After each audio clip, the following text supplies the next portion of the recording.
एक खबर है जो आगे हमें दर्शा रही है कि शायद पेट्रोल का यूज कम हो सकता है, क्योंकि ऑलरेडी हम देख रहे हैं गाड़ियों में तो आपके लिए सीएनजी का ऑल्टरनेटिव आता है। बट कल दुनिया की पहली सीएनजी बाइक भी आ रही है, तो पहले सीएनजी टू व्हीलर लॉन्च करने की तैयारी है और ये आ रहा है बजाज ऑटो की तरफ से। तो गाड़ियों में तो सीएनजी मिल रहा है, पहली बाइक है सीएनजी की। पहली बाइक आ रही है सर। हाँ, सीएनजी की बाइक तो कभी सुना ही ना। फोर व्हीलर्स में तो फिर भी सीएनजी व्हीकल्स हैं, अच्छा, ट्रक्स में भी मिल जाते हैं, बट बाइक पहली आ रही है सर। ये इंटरेस्टिंग खबर है। इस पर थोड़ी डिटेल्स जरा कुशल से समझी जाए। कुशल बताइए कैसी होगी ये सीएनजी बाइक?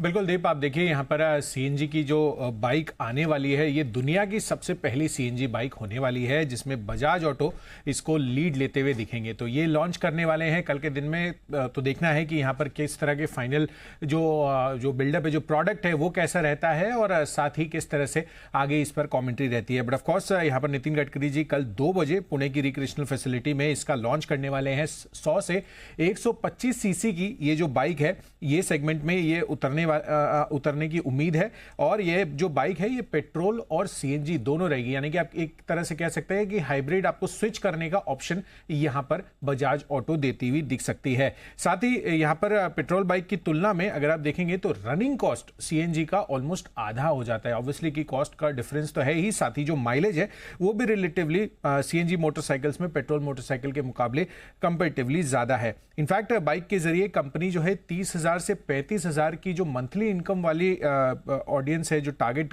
कस्टमर ग्रुप है, उसको ये टारगेट करने वाले हैं।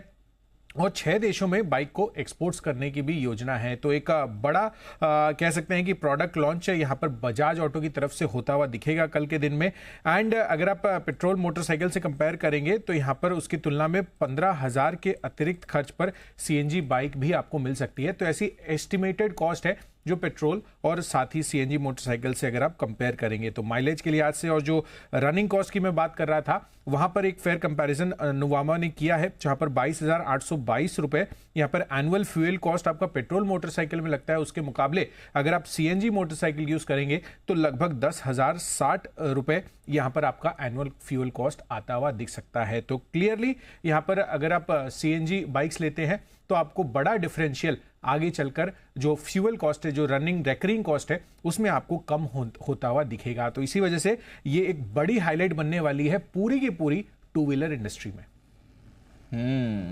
तो ये एक बड़ी खबर आ रही है बजाज ऑटो के लिए, और स्टॉक भी आपको एक्शन में आते हुए दिख सकता है।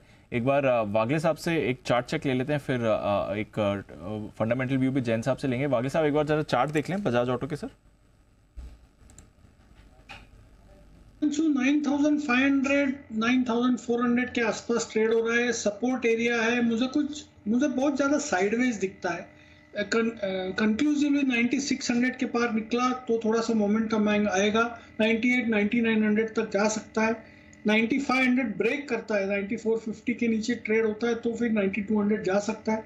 मुझे कुछ क्लियर एक्शन नहीं है। तो फिलहाल कुछ क्लियर एक्शन नहीं है। बट जैन साहब, बड़ी खबर है, सीएनजी बाइक लेकर आ रहे हैं बजाज ऑटो, तो बड़ा इनोवेशन है। ईवी बाइक्स तो ऑलरेडी है, बट सीएनजी की बाइक सर कैसे देखना चाहिए इस डेवलपमेंट को? बिल्कुल, it's a great development. In fact समझने की बात यह है कि और भी दूसरे प्लेयर्स हैं, सब लोग ही इनोवेटिव है, but yes, Bajaj auto has come up with N innovation कि सीएनजी अब देखना होगा कि मैकेनिकली या साइंटिफिकली कैसे क्या रहता है। बाकी हाइब्रिड है, दैट्स द बेस्ट पार्ट, क्योंकि सीएनजी पे आप ज्यादा लंबा डिस्टेंस कवर नहीं कर सकते हैं। तो मुझे तो ऐसा लगता है कि आने वाले दिनों में हो सकता है EV plus CNG plus petrol भी कोई ले आए तो कोई बड़ी बात नहीं होगी। बट यस, जैसे वो ऑटो राउटर्स होते हैं ना, जहां पे स्विच करना हो पीबीएक्स में लगे हुए रहते हैं, ऑटो डायलर जैसे कॉल सेंटर में लगे हुए रहते हैं, वैसे ये 3 में से कहीं ना कहीं कोई स्विच कर जाए। बट एनीवेज, मुझे ऐसा लगता है कि इट्स अ गुड डेवलपमेंट और बजाज ऑटो एक अच्छे लेवल पे भी है। और ये तीनों मतलब टू व्हीलर्स वाले स्टॉक बहुत बढ़िया लगते हैं मुझे, भले वो हीरो मोटोकॉर्प और टीवीएस मोटर्स भी आज वन ऑफ द लीडर्स है। तो ओवरऑल तीनों अच्छे लगते हैं और तीनों ही कोई भी तरीके से कम नहीं पड़ते। कहीं भी कोई कंपटीशन आता है तो आगे पीछे कोई ना कोई सब निकाल ही लेंगे। बट यस, इनोवेशन का और फर्स्ट मूवर एडवांटेज तो मिलता ही है। तो मेरे हिसाब से बिल्कुल जिन्होंने लिया हुआ वो होल्ड करके रखे इन स्टॉक्स को, क्योंकि रूरल डिमांड और एफएमसीजी की बात करते हैं, और अगर कोई अपटिक आता है, पॉपुलिस्टिक मेजर्स आते हैं और मैक्रोज जब अच्छे आते हैं तो ये सेक्टर वाकई में टू लुक आउट फॉर रहता है। तो मेरे हिसाब से बिल्कुल बने रहे और ले भी सकते हैं यहाँ से। इन लेवल से कोई बहुत ज्यादा मुझे डाउनसाइड नहीं लगती वैल्यूएशंस के लिहाज से। तो ये है आपके लिए बजाज ऑटो। बने रह सकते हैं इस काउंटर में, और बात करते करते स्टॉक में थोड़ा एक्शन भी इस समय आपको बनते हुए दिख रहा है, तो नजर रखिए स्टॉक पर। बाकी ऑटो स्टॉक्स में मिला जुला आपको मूव दिख रहा है। बजाज ऑटो कल इसके लिए बड़ा दिन होने वाला है।